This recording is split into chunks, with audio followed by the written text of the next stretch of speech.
Good morning, welcome to Morning Outlook. This is Kim speaking on Wednesday the 15th of November. So looking at the euro dollar first, and well, yesterday we saw quite a strong upward move there. It broke through quite a few key moving averages on its way, looking pretty bullish here. Now this is a sign of dollar weakness across the markets, as we'll see, but looking at where we are now, there's marginal divergence across some of these indicators. Some stronger signals there, slight signal there on the RSI. Probably a little bit overbought in terms of its current move, but it has been strong. Now, of course, we've got daily pivots below, and the 60-21s below, which both could be targets if it does start rolling over. There is what appears a clearer divergence, probably sitting across this 60-minute time frame. So there is the potential for it to roll over. If it doesn't, or just consolidates, well, we could be sitting in a tightish range until eventually it does come back to that 60-21, and it's never particularly easy when you've had a quick and strong move off first thing in the morning here. So we'll see how this pans out here. Obviously, it's looking bullish, but bullish with some drawback there.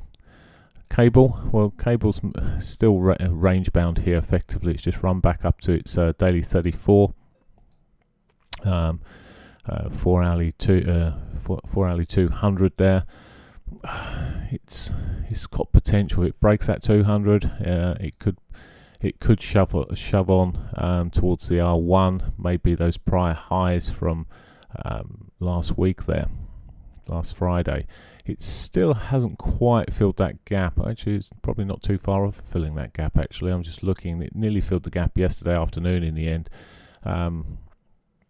It did come up, as I said, it tested at 200 on the 4 hours. Yeah, would have been a nice target, actually. But anyway, for now, it's we're looking here. Possible double tops at this sort of point.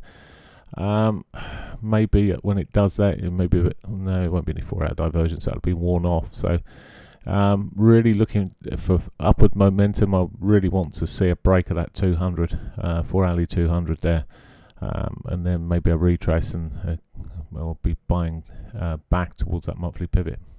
Okay, dollar yen. Now, if things change this morning, which is quite possible, it may all turn short after a short while, but we'll see. Dollar yen finally broke through its monthly pivot there. It for proper, and it's through the 34 now, heading down towards its daily 50 by looks of things. Now, looking at where we are from here, it may be worth a sell point into a retrace. It was, well, would have been diverging at one point there, but it's just pushed through it. Again, it's I'm looking at this markets. They've moved a long way through the Asian session. I do wonder if we'll see at least partial reversals on some of them. Aussie dollar, let's have a quick look at that. So again, sell off there. It's unusual. It's going the opposite way, actually.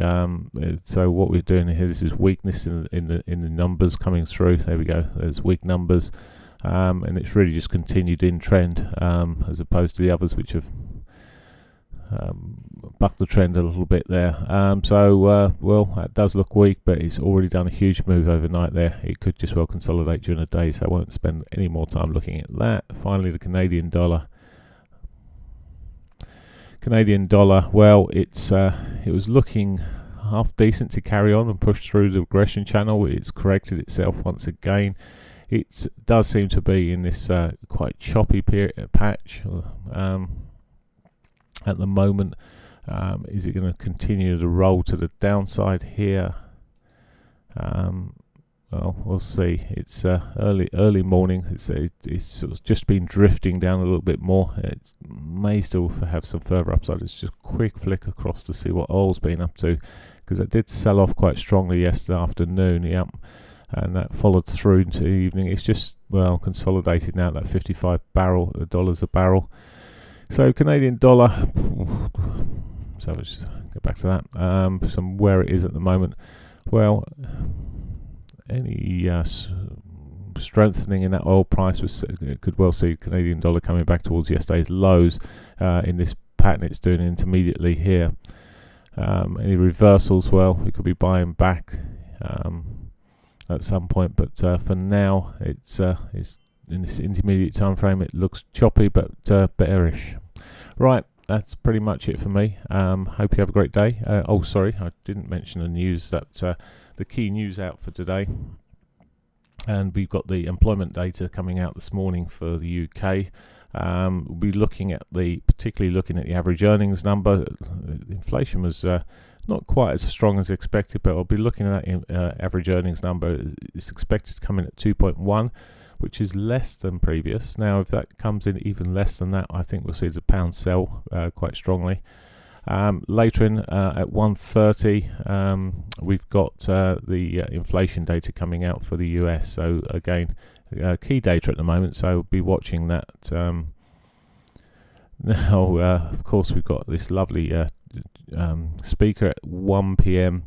MPC member speaking, member of the Interest Rate Committee, Bank of England Committee. They're due to speak about the impact of the EU withdrawal on the UK interest rates at the London School of Economics. Hopefully that won't ever be published, because they have such weird ideas. Anyway, but they may get a bit of volatility around about 1 o'clock there. The other thing I should have mentioned coming out at 1:30 is the retail sales. So a bit of a muddy number in terms of we could have one go good, one go bad there. So a bit chop at 1:30 maybe. We'll see, unless they both come out in the same direction. Okay, that's it for me. Have a good one. Bye for now.